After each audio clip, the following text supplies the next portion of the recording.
Welcome back to Blood Flow Part 2. In this, we're going to talk about blood flow through the coronary arteries, the left subclavian artery, and as well through our thoracic aorta that we didn't talk about at all last time. So these three structures, kind of what we're going to talk about in this video. So let's start and just blow up the aortic arch in ascending aorta and descending aorta.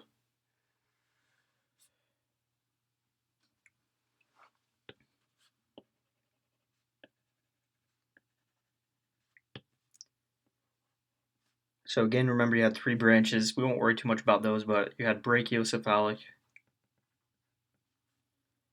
your left common carotid, and then this left subclavian we're going to talk about a little bit more because it will be important for, we already talked about it a little bit, so it'll turn into your axillary, which will supply the brachial part of your arm. So, but this left subclavian artery is going to give rise as well to an artery that's important to understand for the thoracic region, and this is called the internal thoracic artery.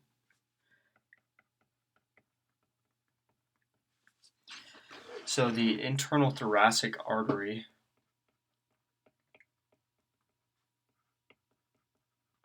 is going to give rise to several different arteries. The first of those is your intercostals on the anterior side.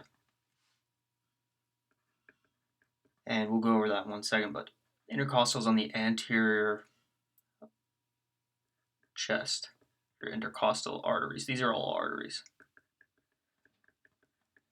Then it's going to give rise to another branch, more distally, the musculophrenic artery. The musculophrenic artery supplies the diaphragm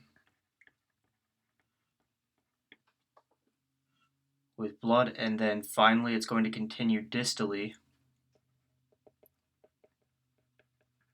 as the superior epigastric artery.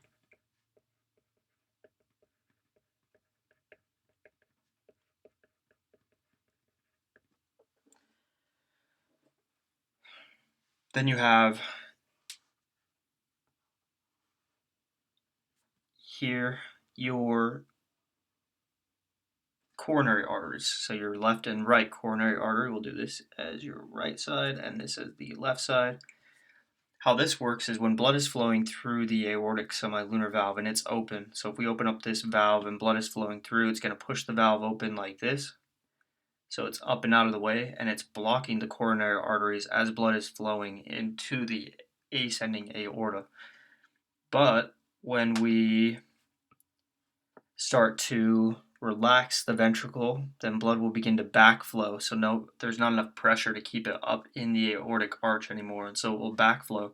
As it backflows, it's going to snap that valve shut, so it catches behind it, snaps it shut, and then blood is able to flow out both the right and the left coronary arteries to supply the heart with blood.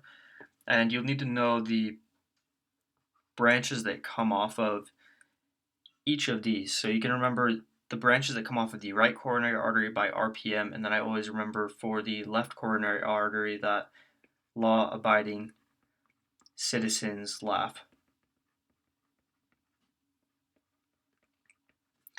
RPM, the first R is just going to stand for your right coronary artery. The P stands for your posterior descending or interventricular, so posterior descending artery. And then the M stands for marginal, your right marginal in this case, on the right side. On the left side, this L is going to stand for our left coronary artery. The A stands for your anterior descending or interventricular. And the C stands for your circumflex on the left side. And branching off that circumflex, you have another marginal on the left side, so L for left, and then marginal. And that's going to actually branch off of the left circumflex. So those are the arteries that supply the heart with blood. Over here again, just so you remember, but the musculophrenic is going to the diaphragm for blood. This is the distal continuation of your internal intercostal artery, and these intercostals will supply the anterior, basically 1/3 of the anterior midline of the chest. So right next to the sternum, that's what these intercostal arteries are going to supply. Finally, you have here your descending aorta. The descending aorta is going to turn into the thoracic aorta. Once it gets into the thoracic cavity, they'll call it the thoracic aorta. And that thoracic aorta is going to be what supplies. So if this was the anterior midline of the chest that was supplied by the internal thoracic intercostal artery, then this is going to be the thoracic aorta, the posterior 2/3 of the thoracic wall are going to be supplied by the thoracic aorta and branches that come off of it, obviously. So, with the time that we have left, then, there's kind of the picture of the whole thing. In the time that we have left, we're going to go over a couple of important structures in the heart, fetal remnants that were used to bypass blood as necessary, as well as the heart sounds. So first, let's go over, I'm just going to quickly draw a heart here. Okay. And then we're going to need the ascending aorta and the pulmonary trunk, pulmonary arteries.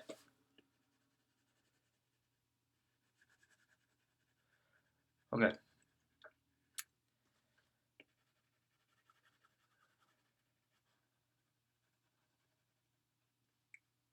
There we go. So there's a couple important structures on the heart, and then we'll talk about pressure and blood flow.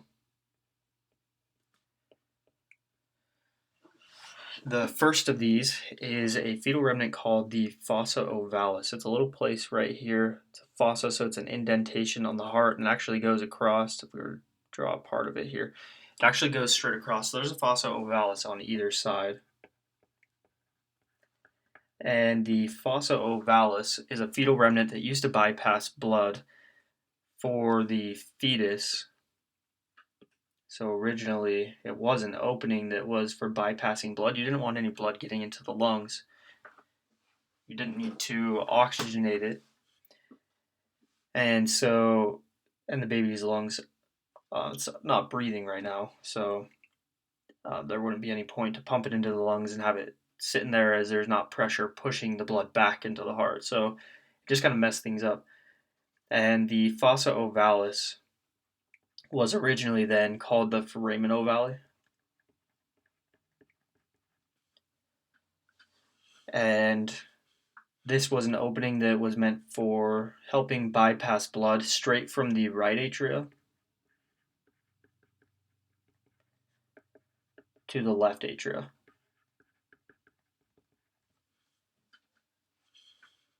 And that's the purpose of that structure. So this is the original name, foramen ovale. Another fetal remnant that's going to be important is your ligamentum arteriosum that goes from the aortic arch to the pulmonary trunk. So it's going to connect these two as a ligament now as its purpose. But originally that was not its purpose. So what we call it now, ligamentum arteriosum. What it was called originally during the fetal period is I think it was the ligamentum arteriosus.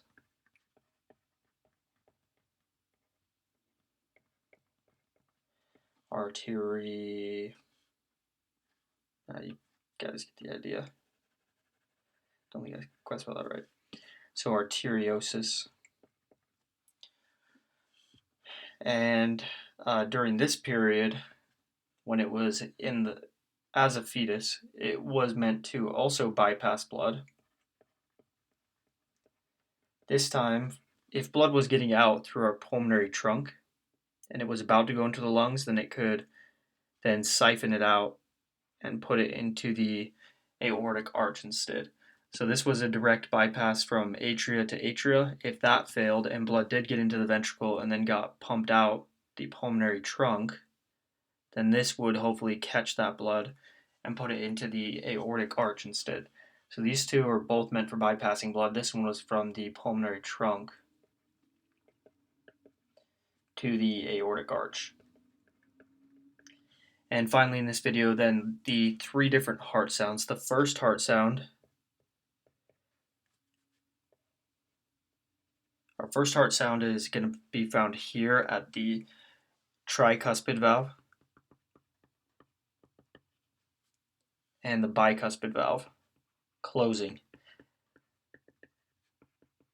How that works is you have pressure that builds up here in the atria. Once that pressure exceeds that of the ventricle, it will push open your valve. So that's when we had the deoxygenated blood that flowed through that valve. But then once the ventricle's pressure exceeds that of the atria's, that pressure will start to push up on this valve and it closes it. Same with over here. These are happening at the same time, except this is oxygenated blood pushing against the bicuspid or mitral valve. And so these two here, both of those closing at the same time makes the first heart sound.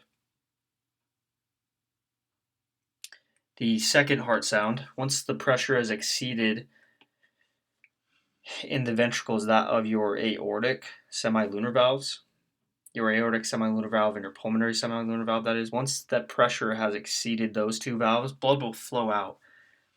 As the ventricle finishes contraction, though, the pressure will drop in the ventricle below that of the two trunks, so below that of the ascending aorta and the pulmonary trunk, and blood will backflow. As blood backflows, it will close those aortic semilunar valves. So the second heart sound